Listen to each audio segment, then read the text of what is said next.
जय माताजी मित्रों, तो तमाરું સ્વાગત છે અમારા નવા વિડીયોમાં। તો આજે આપણે વાત કરવાના છીએ એસએમ ઠાકોર વિશે।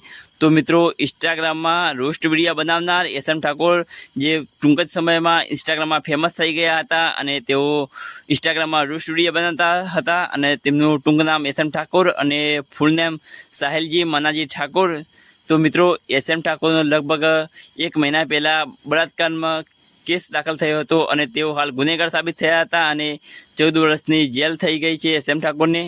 તો શું મિત્રો, એસએમ ઠાકોરની સજા માફ થઈ શકે છે યા 14 વર્ષમાંથી થોડા ઓછા કરી શકાય છે યા એસએમ ઠાકોર જેલમાંથી બહાર આવી શકે છે કે નથી આવી શકતા તે કમેન્ટ કરજો। મિત્રો, એસએમ ઠાકોરના વિડીયો તમે જોતા હતા કે નહોતા જોતા એ પણ કમેન્ટ કરજો। તો એસએમ ઠાકોર વિશે તમે શું વિચારો છો અને તમારા વિચારો કેવા હતા એ પણ કમેન્ટ કરજો। તો મિત્રો, એસએમ ઠાકોર જેલમાંથી હાલ બહાર આવશે કે નહીં આવે તે કમેન્ટ કરવાનું ભૂલતા ના। અને તેમના પર બળાત્કારનો કેસ થયો હતો અને હવે તે જેલમાં છે। તો આજનો વિડીયો આટલા સુધી।